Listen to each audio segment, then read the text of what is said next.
Hi there. Welcome back to my Gophin off with linked list series. This is now the fifth video in this series, and in my opinion, it's going to be the most fun one yet. The reason this one is fun is because in this one, we will play around with concurrency. So Go has lots of built-in goodies to write code that either does concurrent processing or is safe when used in concurrent processing. Now, multi-threading is notorious for being one of the most confusing and hard to get right concepts in programming. However, it must be faced and conquered since the world today full of web-enabled applications that often rely on processing huge amounts of data just cannot work without it. So alright, so what does Go give us in this department? So there are traditional mutexes that we will use to make our lists, thread safe. Then there are Go routines that are essentially Go's way of spawning threads. You're not entering multi-threading programming without them. There are channels that you can use to have multiple threads send data to each other. And then finally there are wait groups, which are essentially another synchronization mechanism allowing threads to wait on each other. So we will look at all of them as we build and test our concurrent package. So let's jump into it. Alright, so the first thing we will do is create a linklist.go file in our concurrent package. So let's do that.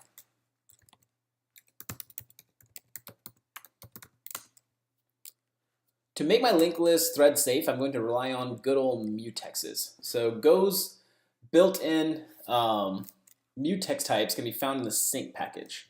So first of all, we'll go ahead and put this in concurrent package, and then I'm going to go ahead and import Go's sync. Now, Go in its documentation will start discouraging the use of things in the sync package.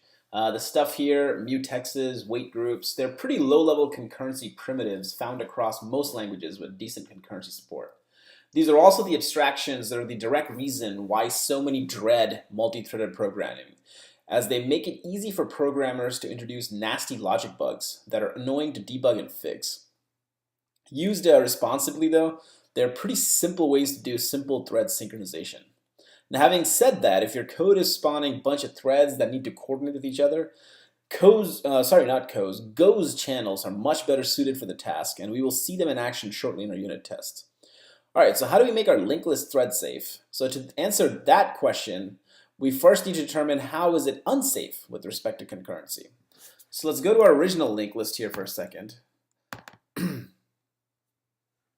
It's pretty easy to see that if we use our list in a multi-threaded environment, and multiple threads are using our list, everything will be okay as long as we only use the read operations like get and size and really the iterators themselves. Meaning as long as we're just calling these read-only methods, things will work since nothing is really changing. However, the moment you have multiple threads calling the modification operations, your insert, your add, clear, delete, when you start calling these operations, things can go quickly to hell.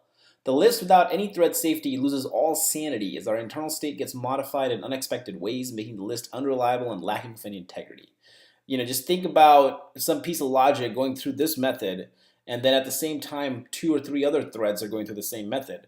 The thing about multi-threading is there's no guarantee when any thread will execute and what steps in that chain of execution will execute when. So you could have one thread go boom, boom, boom and stop, and this thread 2 can come boom, boom, boom, boom. And so your conditionals are unreliable. You're changing state willy-nilly, and they're changing it in parallel with different assumptions. So that's what makes multi-threaded programming pretty challenging, right? And it's the modification operations that make it so. So with that in mind, we realize we only want to synchronize operations when modifications are occurring. And so that, because of that, I've chosen to use a read-write mutex instead of a simple one that would synchronize all operations. So let's go ahead and write some synchronization logic in our linked list.go so that it uses a read-write mutex instead of the the traditional one that would synchronize in a more stupid way, for a lack of a better word there. Okay, so as you can see, I've gone ahead and synchronized my list operations using read-write mutex. Now, the defer keyword becomes pretty crucial here, as no matter what happens, each method needs to free its lock once it's done executing. And you can guarantee that by using defer here, right? Now, also do note that I'm grabbing the R lock or the read lock when I'm in my read-only methods and grabbing a full lock or a write lock when I'm in my modification methods, right? So as we go through this, you can see that's basically the pattern is about the same. I grab my lock, I call the defer so that no matter what happens inside the method, at the end of it, we're going to go ahead and unlock the lock we just grabbed. And then pretty much we're just leveraging the inner list at that point. So the inner list will execute with the lock in place if the code comes in, or another thread comes in and calls a part of the code. It will wait for this operation to finish, or with this operation, whichever operation has a lock at the moment, before executing the next request. Now, the thing about the read-write lock to kind of note here is, as long as only read locks are being grabbed, meaning no write locks have been locked yet, then the code will not block each other. So you can have 5 threads come in and do a get each, and all those gets will happen in parallel because only read locks have been grabbed. So basically what the programmer is saying is, hey, when that's happening, nothing is changing, so it's okay for all these read-only operations to happen in parallel. As soon as, say, all these 5 operations are happening, and they're all in progress, and then a clear gets called, when this happens, this lock won't be available until all the read lock ones are unlocked. And until this lock is here waiting to acquire a lock, no more read locks are given out. Those guys start getting, any new get requests or size requests will start getting queued up as well until this guy has had a chance to go. So basically this guy waits on all the active read locks to get unlocked, and then as soon as all those guys are done, this lock becomes active. And as long as this is active, nothing else can grab a lock now. An add can't go. Another clear request, another thread can't go. Any read operations can't go. They're all queued up until now this clear happens. Once this clear is done, then all read locks can happen in parallel unless there's another write lock that needs to go through. So that's kind of like the gist of how read-write locks work, right? Now obviously, what is a read operation, what is a write operation, just calling these methods is not going to decide that. It's up to the programmer to recognize, hey, when this logic is executing, it's a modification, I need to grab a full write lock. While this is happening, all this stuff is just a read-only thing. I'm okay to grab a read lock. That's completely up to the programmer, and that's the challenge, right? That's why it's a low-level concurrency primitive. Okay, so with all of that in mind and all of this in place, I will also note that I have not done my iterator implementation yet. I'm saving that for the end because we need to talk about that for a little bit. That's not going to be as easy as the other operations. So let's talk about what we're going to do there. Before we do that, though, how do we now go ahead and expose mechanisms to instantiate this list? Right now, we kind of have exposed this type, which or the struct rather, that has an inner list, which can really be any instance of this base interface type, and then it has the lock, which gets instantiated on its own. So given that, like now, how do we expose instantiating this? People can go ahead and just instantiate this thing, but we are following the pattern of the create methods. So let's go ahead and put in a create method. Now you can really do 2 types of create methods, right? Since this guy can be an instance of anything that is compatible with this interface, you can have the caller pass in their own thread unsafe list. Now they can pass in a thread safe list as well, but that's pointless. You would hope they know what they're doing. But yeah, we can have the caller pass in any thread unsafe list instance as long as it's compatible with this guy, and Go syntax will take care of that part, the compatibility part. Or we can just create a default implementation internally. If somebody does not have a list implementation, they're creating on their own. And instead it's like, hey, just do me a general purpose concurrent list. So let's create 2 create methods here, right? First I'm going to do the wrap one. So wrap with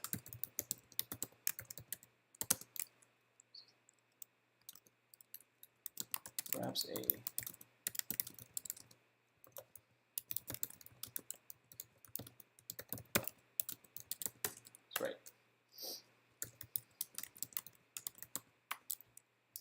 this guy.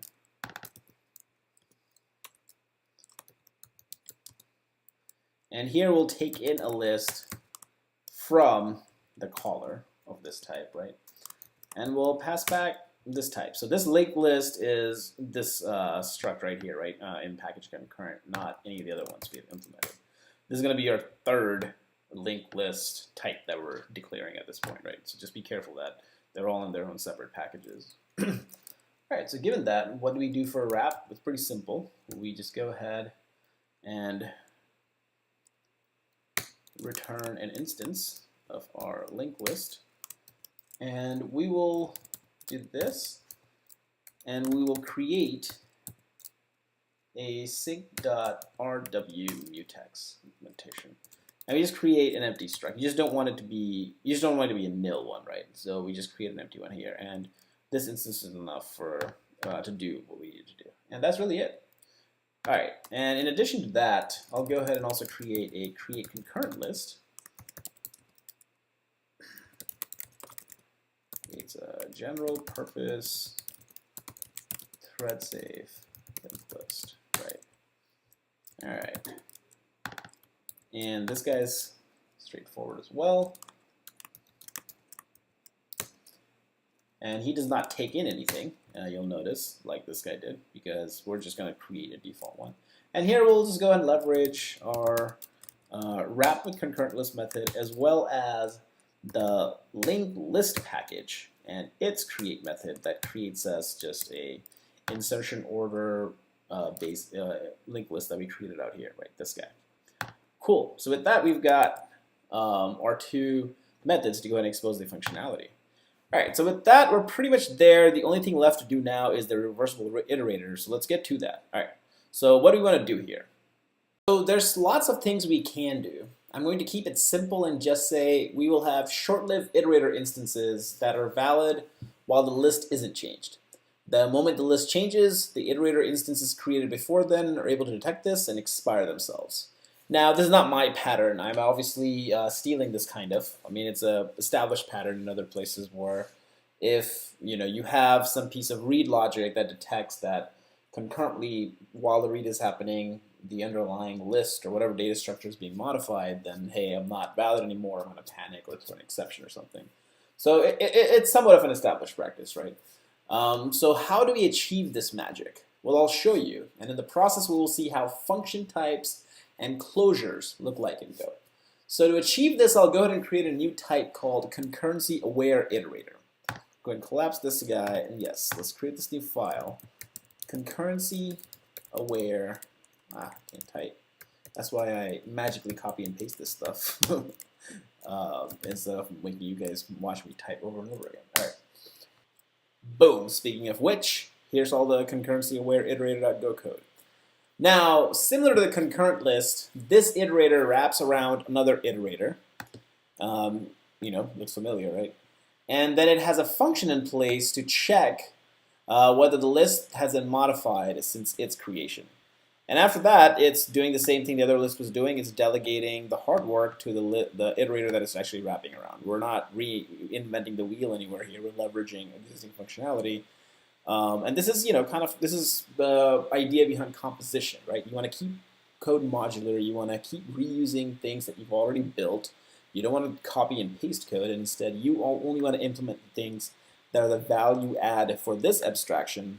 And then it delegates or leverages, already existing functionality that's out there. And once you build good general purpose, modular, single purpose abstractions, it's easy to write code that leverages itself all over the place. And that's basically what's going on here. We're not reinventing anything, we're not copying anything, and this concurrency-aware iterator only has to implement the value add of its abstraction, which is doing this check before the actual iterator operation, right? And that's composition in its, in its glory right here. Awesome.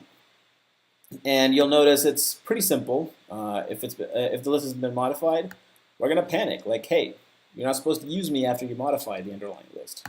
All right. So you'll also notice that the has list been modified, how this actually works, this guy doesn't even care. He has no idea how to implement that because he doesn't know where it's being used, right?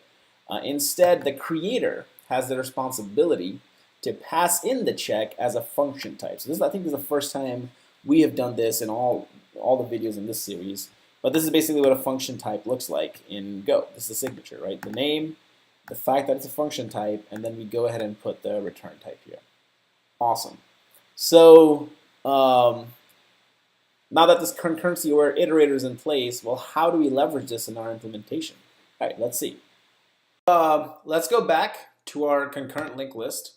So before it can use the concurrency-aware iterator, it needs to be able to supply that modification check function, right? So to do this, we introduce one more piece of state here. And what we introduce is a counter that tracks how many modifications have been made in the list. All right, so, and we'll call that number of updates, right?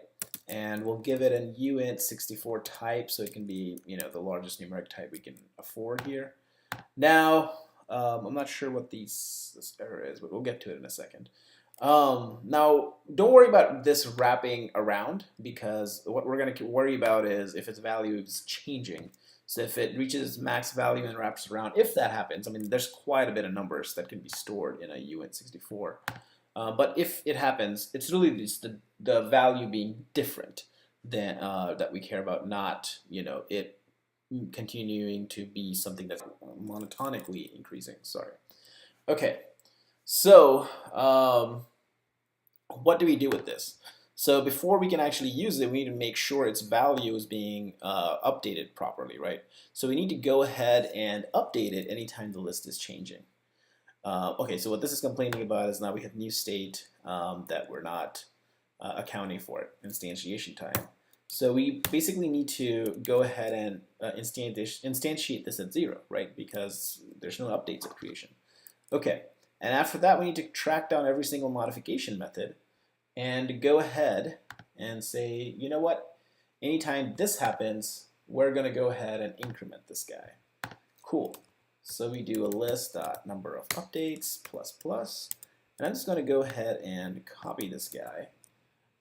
So I can go ahead and do it in all my other methods. So the only other modification methods we have are clear, right? So before we go ahead and do a clear, we go ahead and increment, and then we have delete, and we go ahead and do this. Awesome. And that's it. So we have 3 modification methods. We have delete, we have clear, and we have add. Everything else is read-only, so we don't need to increment that number. All right, so now we're ready to go ahead and implement the modification check logic and instantiate our concurrency-aware iterator. So we'll do that here in our reversible iterator function that we haven't implemented yet. So let's go ahead and implement it. So first what we do is we grab our read lock, because this is a read-only function, right? So we go ahead and get that read lock. After that, we need to go ahead and get a copy of our number of updates, but I'm not going to call it that. I'm going to call it number of updates at creation to make it more specific. And we just go ahead and copy the value that's in number of updates at this moment. Awesome. And that's complaining about not being reused. And then, actually, I don't need a new line here because this is where I'm going to return things, right? So here, I'm going to go ahead and create my concurrency-aware iterator. All right. So how do we implement this? All right. So what we do here is we're going to go ahead and supply it with an actual iterator. Not an actual iterator, but like an iterator that actually iterates, not just worries about if things have been modified or not. So there we will use the inner list and use its iterator, right? So we will call this very function on that guy, and we'll pass in the flipped flag that's been passed here, because this guy's going to care about that, right? And that's all. And then what we do after that is we instantiate that function. And what we're really doing here is creating a closure, but you know, still just an anonymous function here. So here we do func, denote that as a function. Its return type is a Boolean. And I'm just going to go ahead and do this real quickly. And so what does it return? It will go ahead and check the live value of the number of updates on the list. And as long as it is, not as long, as soon as that number changes, meaning now it's different than the snapshot we grabbed of it at creation time, that tells us that things have changed. And that's all we really need to do. Boom. So we check back at this. concurrency or iterator, the has list been modified function, we're passing this sort of like this inline function implementation here, which is a closure, and it encloses upon two pieces of state, which is what a closure is. A closure essentially, encloses or closes upon some state that's really external to the function being implemented. And that state here ends up being two pieces of fields. One is the snapshot we take, and then the second thing is the live data, the number of updates value at the time of the invocation of the closure. Okay, awesome. So at this point, we are ready to test. Okay, so I've gone ahead and written all the tests I want to write for this, so we can just talk about it. You'll notice the tests are in the same concurrent package, and I have put them under this linked list underscore test.go. That's the convention we've been following, so that shouldn't be a surprise at all. Now, before we look at the actual test functions, let's look at this helper function I created to bootstrap data for those test functions, right? And there's an inner function that I declare inside. So the helper function itself is called insert concurrently. And then I have a helper function inside there called, or inner function inside the helper function called insert batch. Now this is really a closure, as we'll see, right? So now insert batch, let's talk about that first, since that's the meat of the logic here. It takes an offset, a count, and a weight group reference, right? Those are the arguments to the closure itself. Once it's done, it will signal exactly that to its weight group, and we do that as a defer so that we make sure no matter what happens after this defer, we will definitely signal that, hey, I am done. Successfully, not successfully, doesn't matter, I'm done, right? Okay, so, and I'll go over exactly what weight groups are and how they work in a second here, right? Otherwise, the inner function here is pretty simple. There's just a for loop. It takes the offset as a starting point. It increments an integer at a time until it reaches offset plus count, this number, and all the integers as it's going through this range are just added to the list that is passed in here. And because this list is external to the function here, and it's just an external piece of state that this guy closes upon or relies upon, that's why it's technically a closure, right? Okay. So how do we use this closure? So this is where the weight group comes in, right? So we create a weight group right here, right? And then using its add method, we tell the weight group it will need to wait on 8 things. Now it doesn't matter what the things are, just that the done method in the weight group instance will be called 8 times before the weight group can say, okay, I'm not waiting on anything anymore. And that's literally how weight groups work. They're pretty simple in concept. It's just that it's easy to screw things up pretty badly and create deadlocks if you're not careful. But the concept is pretty simple, right? You use the add method to signal, I'm waiting on n number of things, and then you call all these done methods in various threads to mark done, done, done, done, and then they need to add up to whatever you configured at the beginning before the wait group can say, I'm done waiting. All right, so simple stuff. And after that, we use go routines. I think this is the first time we've seen these as well. And these are so cool and important to the language that they have become the language's namesake, right? So the go keyword, what it does is it spawns new threads of execution that start executing the given function call concurrently to the current thread of execution. So we go ahead and kick off 8 threads here, right? 6, 7, 8. And each of those threads is basically calling that insert batch closure just with different starting offsets. So we start at 0 offset, then we're gonna just keep going batch size at a time. So basically none of these ranges overlap if you look at the math there, right? All right. So the closure that we saw earlier, it will call the done method on the wait group when it finishes. And that will be a signal to this guy here, right? And this thread of execution will patiently wait on this done to get called 8 times before it will start executing it. And that's the overall functionality of the wait group that we did here. Awesome. Okay, so if you look at it, you'll see that there's actually 9 threads running concurrently. These guys don't happen in order. This just goes, they get queued up, and they actually, I mean, they're not going to happen exactly and completely in parallel, meaning they start at time 0 and start at and stop at time n exactly the same time. That order is not guaranteed, and it's very likely that this will completely finish executing by the time this starts. You just don't know.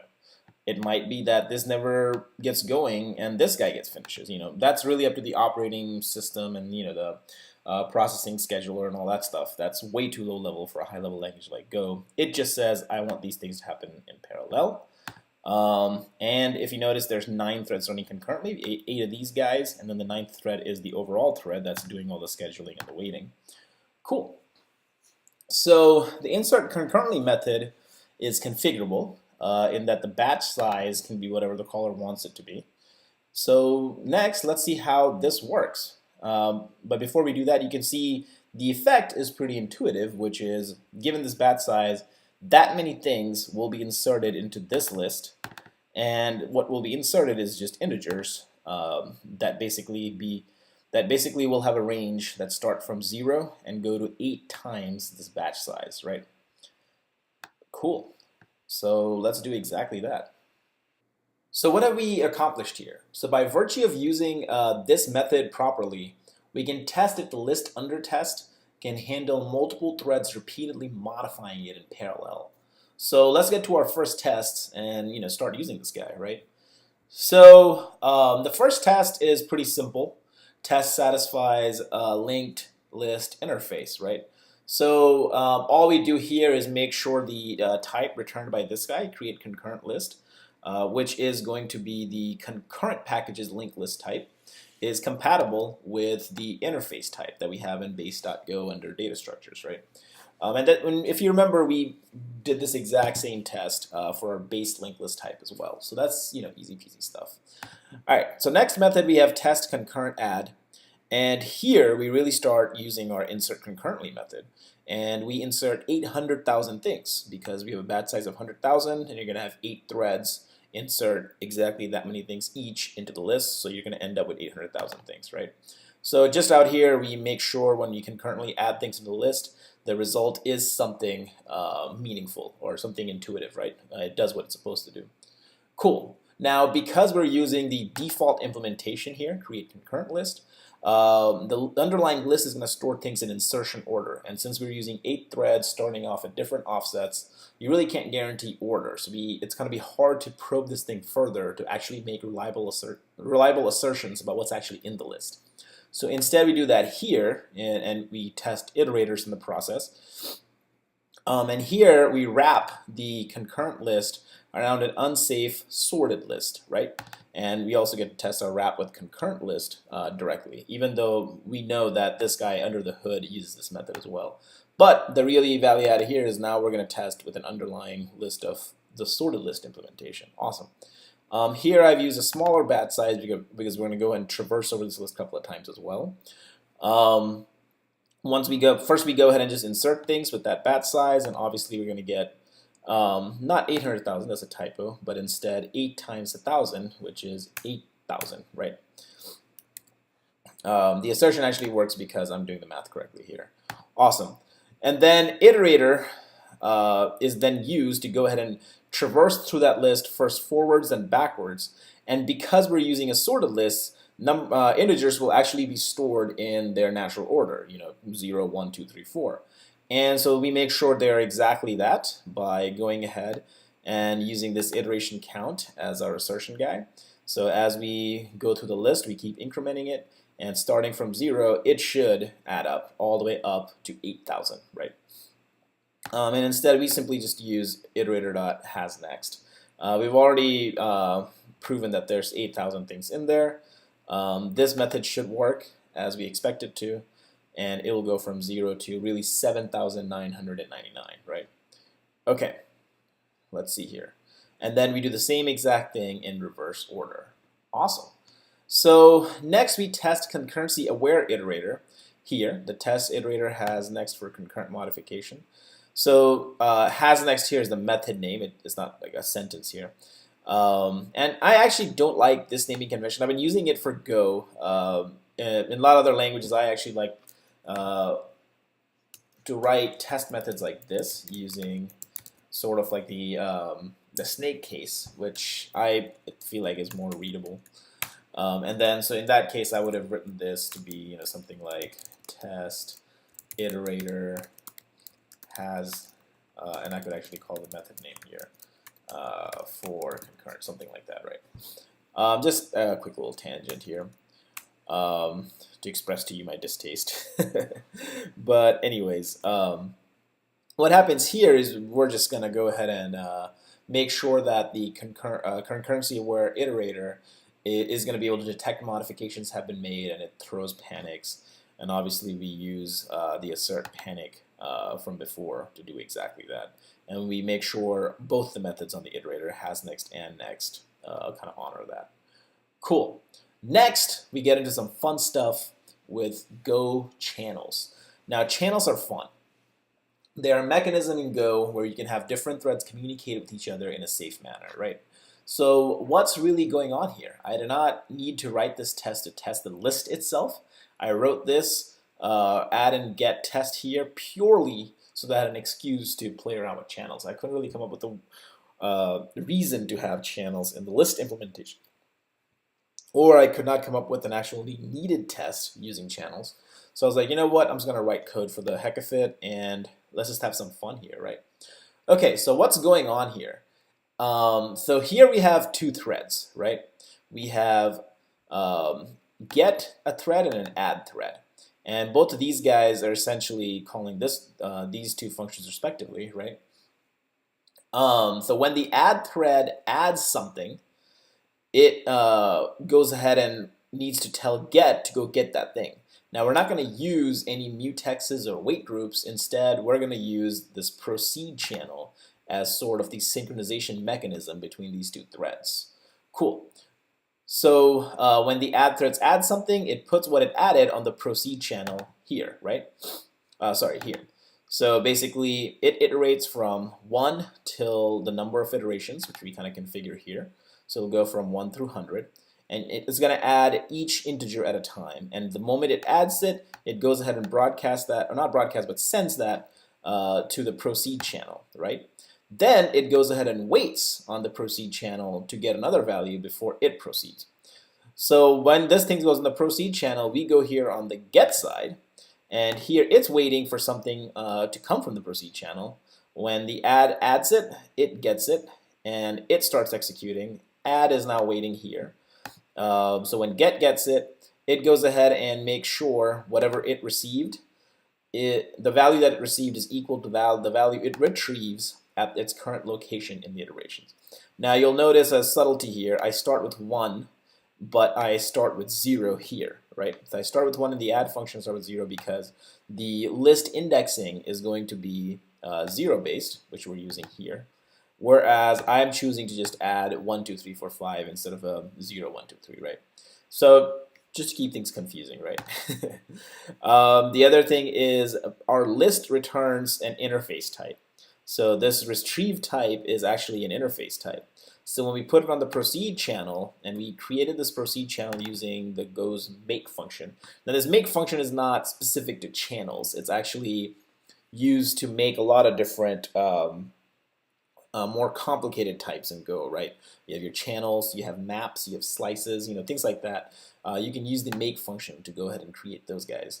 And you can look that up to get exact details on how the make function works. But when we use that make function to create our proceed channel, we created an int channel. Done channel, which I'll talk about in a second here, is a bool-based channel, right? So you can only send int type values to the proceed channel. So you'll see here, because we're getting the retrieved from the list, the get method is, or the get thread is going to go ahead and send the retrieved value from the list back to the proceed channel. But to do that, it needs to go ahead and cast it as an int type instead of an interface type. Just a subtle thing there, right? Okay, so you can see how these two threads kind of iterate 100 times, but they do it one at a time, and they'll do their action, wait on the next one, and this guy will do its actions, tell it to proceed, and now it's going to go wait. And it's done through channels, no mutexes, no wait groups that you're using explicitly in the code we're writing, right? We're doing it purely through channels. While all this is happening, our main thread of execution that spawned these threads is then going ahead and waiting on the done channel. Now you'll see the done channel doesn't get much action until the end, And the add thread is what since I just sent true. You could have sent false. It doesn't really need to be true versus false. It just needs to be some value, because we're actually discarding what's actually on the channel. We're just waiting for some value to get transmitted. So this logic works if I just change this to false as well. Now add is the one that broadcasts to done because it's the last one to get a signal, right? Because when this signal goes out from the get thread, here add is stuck, and then it's going to actually do the assertion that whatever gets sent to it is the same thing that it's sent to get, right? So it's a stupid little exercise, but just to kind of show you how channels work. And basically this main thread of execution is going to block and wait until it gets a value from the done channel, and at that point it says, hey, let me just go ahead and make sure a sanity check is done to ensure that the get thread and the add thread actually did some work, and we just go ahead and make sure the list, which when we created it here was just brand new and empty, actually has 100 things, or the number of iteration elements equal to the number of iterations in the list. And we're done with that. So that was a fun little exercise to show you how channels work in Go. This is obviously just scratching the surface. This is a very contrived, stupid little example. You definitely need to explore this more to really write some cool code. You can do some really sophisticated things with that mechanism. Awesome. So we're done with that for now. Up next is just an exercise in weight groups, and we get pretty complicated with those, right? So here, what I'm testing in test concurrent get and delete is now the delete method to make sure it's concurrent as well. And the delete method, we basically just hammer it. We've got 4 threads sitting there and just getting things over and over again, right? So I'm going to have 10,000 iterations, and in those iterations I have a double nested loop here for get batch. And so it's going to, for 10,000 times, each one of these get threads is going to go ahead and keep getting things from their range of 5 elements, right? And so with that, we cover the first 20 elements that we initially add into the list. And then these add and delete ones, all they're doing is adding one to the end and deleting the 20th element from the list. So it's actually not the 20th element, because if it's a 0-based index, it's the 21st element at the index 20, right? 0, 1, 2, 3. So there's always going to be a 21st element in the list because something just added one, right? So deleting the 21st element is safe to do, and because there's 4 of them doing it, you'll get to 21, 22, 23, 24. 20, 21, 22, 23. But because this guy deletes 20, you're only going to call this delete one at a time because it's synchronization, right? So you're always going to delete number 20, and if you do this enough times and you do 4 adds and 4 deletes, no matter what order they run in, as long as the first add is the first thing to happen, you'll make sure you always, delete all the 4 things you keep adding in there, right? So that's a fun little exercise. And then we go ahead, have the main thread wait on the wait group, and the done is broadcasted by these 2 guys, and you'll see in the wait group when we created it, I forget what we do it, right here. The wait group, we tell the wait group wait on 8 things, which is all these guys, and each invocation of this little function signals it's done. So when all 8 things are done, that's when this guy wakes up, and then it says, hey, you know what? If all this happened correctly, I should now only have 20 things in my list, right? And the 20 things we inserted were 0 through 19, essentially, in that order. And because we're using the default list, but because things are going to be kept in insertion order, you'll have 0, 1, 2, 3, 4, 5, 6, 7, 8, right? So we just do that assertion here, and that's a fun little test to make sure delete is happening properly, even under heavy load of threads, right? Awesome. Cool. And then finally, we do a little concurrent clear test, and this is an even more complicated version of the wait group stuff. Here we use 5 different wait groups to do some pretty serious synchronization and coordination, really. And I won't get into too much. Essentially, what's happening is I've broken down the execution of this add clear add closure to basically do things in phases. And there's coordination happening between instances of this guy, and we're going to spawn, let's see here, we're going to go ahead and spawn 8 of these, right? So we have 8 num tasks. So we get 8 instances of this add clear add closure being invoked. And each one of them basically coordinates with the main thread here to know, hey, I'm waiting on phases to get initiated by this guy. Essentially, this guy saying, hey, this phase is active, go ahead and do that thing. And when it's done, it signals that I'm done with that phase. This guy's going to wait for all 8 of them to be done, right? And then it's going to wait on the post clear phase to initialize, which this guy will go ahead and initialize once everything is done. And then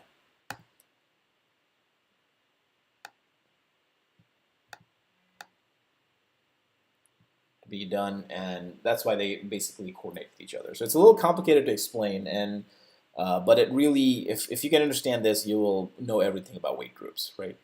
Now, this is pretty contrived code. I don't recommend writing this complicated versions of wait groups in production code because you're just inviting future developers to get confused and maybe add logic bugs. You yourself write some logic bugs you don't see up front. This is just, you can almost call it intellectual masturbation. This is just an exercise to really be like, yes, I definitely know how wait groups work. If you are having to write logic like this, you want to take a step back in your production code and be like, well, have I actually designed things properly? Because this is probably breaking keep it simple stupid, right? Like, okay, maybe we can implement this exactly like this in one go, but maybe we don't need to invite this much complexity, period, right? So, I mean, sometimes you do end up in situations that's complex, but you want to stay away from this complexity unless you really have to, because this is just an invitation to have logic bugs. But understand this method and you'll understand wait groups, right?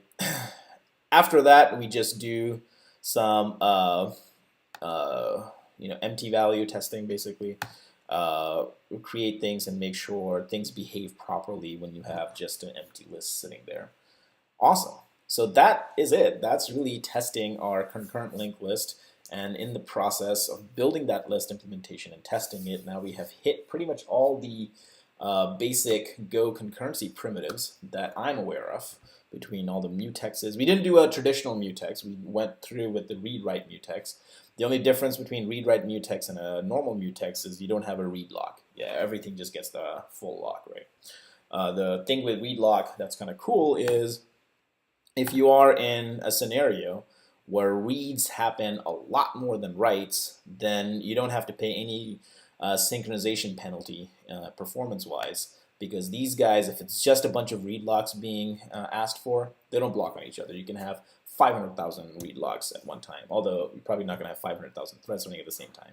But conceptually, 500,000 these things can run in parallel because nothing's being modified. It's not until something asks for the full lock that things actually start blocking each other. Cool. So hopefully that was as much fun for you guys as it was for me. I love concurrency. It's fun stuff. And we're gonna keep it here. Join us in the next video, or join me in the next video, as I discuss how to build a app finally. So far all of this has been library code, kind of sitting there begging to be used by something. So I'll actually go ahead and build a very, very simple web app using Go. We'll learn about the built-in HTTP framework that Go has. And we'll actually make something that actually executes and runs, and we're not just in unit test land testing, library code. So hopefully you'll join me for that. And until then, have a good one. Bye-bye.